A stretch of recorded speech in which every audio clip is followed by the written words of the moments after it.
ಎಲ್ರಿಗೂ ನಮಸ್ಕಾರ. ನಮ್ಮನೆ ಅಡುಗೆ ಚಾನಲ್ಗೆ ನಿಮ್ಮೆಲ್ರಿಗೂ ಸ್ವಾಗತ. ಫ್ರೆಂಡ್ಸ್, ಇವತ್ತಿನ ರೆಸಿಪಿದಲ್ಲಿ ಸಿಂಪಲ್ಲಾಗಿ ಹಾಗೆ ಸಖತ್ ಟೇಸ್ಟಿಯಾಗಿ ಫಟಾಫಟ್ ಅಂತ ಬೇಗ ಆಗಬೇಕು ಬೆಳಗಿನ ತಿಂಡಿಗೆ. ಬೇಗ ಆಗೋ ತಿಂಡಿ ಅಂದರೆ ಅವಲಕ್ಕಿ ಚಿತ್ರಾನ್ನ. ಫ್ರೆಂಡ್ಸ್, ನನ್ನ ಚಾನಲ್ ಯಾರೆಲ್ಲ ನೋಡ್ತಾ ಇದ್ದೀರಾ ಪ್ಲೀಸ್ ಸಬ್ಸ್ಕ್ರೈಬ್ ಮಾಡ್ಕೊಳ್ಳಿ. ಹಾಗೆ ನನ್ನ ರೆಸಿಪಿ ಇಷ್ಟ ಆದರೆ ಒಂದು ಲೈಕ್ ಮಾಡಿ. ಇನ್ನು ನನಗೆ 30 ಜನ ಸಬ್ಸ್ಕ್ರೈಬರ್ಸ್ ಬೇಕು 300 ಕಂಪ್ಲೀಟ್ ಮಾಡೋದಕ್ಕೆ. ಪ್ಲೀಸ್ ಫ್ರೆಂಡ್ಸ್, ನಿಮ್ಮ ಕೈಯಲ್ಲಿದೆ, ಪ್ಲೀಸ್ ಬೇಗ ಎಲ್ಲರೂ ಸಬ್ಸ್ಕ್ರೈಬ್ ಮಾಡ್ಕೊಳ್ಳಿ. ಹಾಗೆ ನನ್ನ ರೆಸಿಪಿ ಇಷ್ಟ ಆದರೆ ಒಂದು ಲೈಕ್ ಮಾಡಿ.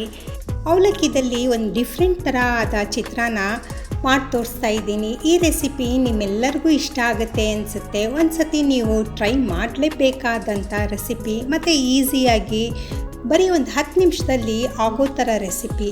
ಹೇಗೆ ಮಾಡೋದು ಅಂತ ನೋಡೋಣ. ಮೊದಲು ಒಂದು ಬೌಲ್ ತೊಗೊಂಡು ಅದಕ್ಕೆ 3/4 ಪಾವಷ್ಟು ಗಟ್ಟಿ ಅವಲಕ್ಕಿ ತೊಗೊಂಡಿದ್ದೀನಿ. ಗಟ್ಟಿ ಅವಲಕ್ಕಿ ನೋಡಿ ಒಂದೆರಡು ಸತಿ ತೊಳೆದು ಒಂದು ಸ್ವಲ್ಪ ನೀರು ಹಾಕಿ ನೆನೆಯಕ್ಕಿಡಿ. ಒಂದು ಪ್ಲೇಟ್ ಮುಚ್ಚಿಟ್ಬಿಟ್ಟು ಇಡಿ. ಅದು ಯಾಕಂದರೆ ಸಾಫ್ಟಾಗಿ ನೆನಿಬೇಕು. ನಂತರ ಇಲ್ಲೊಂದು ಕಡಾಯಿ ತೊಗೊಂಡು ಅದಕ್ಕೆ 7 ಟೇಬಲ್ ಸ್ಪೂನು ಎಣ್ಣೆ ಹಾಕಿದ್ದೀನಿ. ಎಣ್ಣೆ ಕಾದ ನಂತರ 2 ಟೇಬಲ್ ಸ್ಪೂನು ಸಾಸಿವೆ, ಹಾಗೆ ಸ್ವಲ್ಪ ಕಡಲೆಕಾಯಿ ಬೀಜ ಸ್ವಲ್ಪ ಧಾರಾಳವಾಗಿ ಹಾಕಿ. ನಂತರ 1-2 ಟೇಬಲ್ ಸ್ಪೂನು ಕಡಲೆಬೇಳೆ, 1-2 ಟೇಬಲ್ ಸ್ಪೂನು ಉದ್ದಿನಬೇಳೆನೂ ಹಾಕಿಬಿಟ್ಟು ಸ್ವಲ್ಪ ಕಡಲೆಕಾಯಿ ಬೀಜ ಫ್ರೈ ಮಾಡ್ಕೊಳ್ಳಿ. ಒಂದು ಅರ್ಧ ಟೇಬಲ್ ಸ್ಪೂನು ಜೀರಿಗೆ ಹಾಕಿ ಫ್ಲೇವರ್ಗೆ, ಅದು ನಿಮ್ಮ ಆಪ್ಷನ್ನು. ಸ್ವಲ್ಪ ಕೆಂಪಗಾಗೋ ಥರ ಕಡಲೆಕಾಯಿ ಬೀಜ ಫ್ರೈ ಮಾಡ್ಕೊಳ್ಳಿ.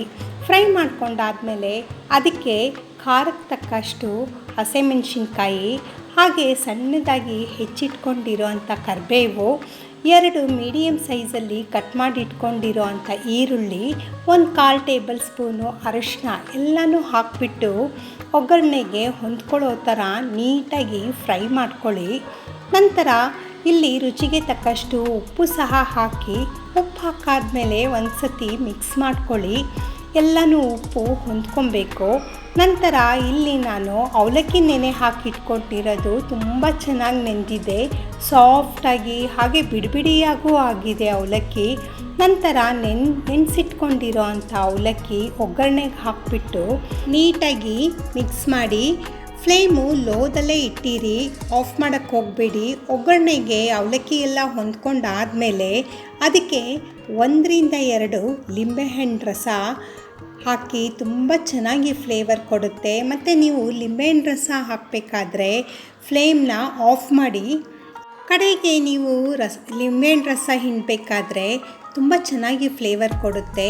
ಆಮೇಲೆ ಕೊತ್ತಂಬರಿ ಒಂದು ಸ್ವಲ್ಪ ಕಟ್ ಮಾಡಿಬಿಟ್ಟು ಹಾಕಿ. ಹಾಗೆ ಕಾಯಿ ತುರಿನೂ ಹಾಕಿ. ಕೊತ್ತಂಬರಿ ಮತ್ತು ಕಾಯಿ ತುರಿ ಅವಲಕ್ಕಿಗಾಗಲಿ ಉಪ್ಪಿಟ್ಟಿಗಾಗಲಿ ಸ್ವಲ್ಪ ಧಾರಾಳವಾಗಿ ಹಾಕಿ ತುಂಬ ಒಳ್ಳೆ ರುಚಿ ಕೊಡುತ್ತೆ. ನಿಮಗೆ ಒಂದು ಪ್ಲೇಟಿಗೆ ಸರ್ವ್ ಮಾಡಿ ತೋರಿಸ್ತಾ ಇದ್ದೀನಿ. ತುಂಬ ಈಸಿಯಾಗಿ ಇದು ಬೆಳಗಿನ ತಿಂಡಿಗಾಗಲಿ, ಹಾಗೆ ಮನೆಗೆ ಯಾರಾದರೂ ಗೆಸ್ಟ್ ಬಂದಾಗ ತುಂಬ ಕ್ವಿಕ್ಕಾಗಿ 10 ನಿಮಿಷದಲ್ಲಿ ಮಾಡಿಕೊಡೋ ಅಂಥ ರೆಸಿಪಿ ಇದು. ಫ್ರೆಂಡ್ಸ್, ನನ್ನ ಚಾನಲ್ ಯಾರೆಲ್ಲ ನೋಡ್ತಾ ಇದ್ದೀರಾ ಪ್ಲೀಸ್ ಸಬ್ಸ್ಕ್ರೈಬ್ ಮಾಡ್ಕೊಳ್ಳಿ. ಹಾಗೆ ನನ್ನ ರೆಸಿಪಿ ಇಷ್ಟ ಆದರೆ ಲೈಕ್ ಮಾಡಿ. ನೀವು ಮನೇಲಿ ಟ್ರೈ ಮಾಡಿ ಹೆಂಗೆ ಬಂದಿದೆ ಅಂತ ಕಮೆಂಟ್ ಮಾಡಿ. ಫ್ರೆಂಡ್ಸ್, ಪ್ಲೀಸ್ ಸಬ್ಸ್ಕ್ರೈಬ್ ಮಾಡ್ಕೊಂಡು ನೋಡಿ. ಹಾಗೆ ನನ್ನ ರೆಸಿಪೀಸ್ನ ಶೇರ್ ಮಾಡಿ. Thank you.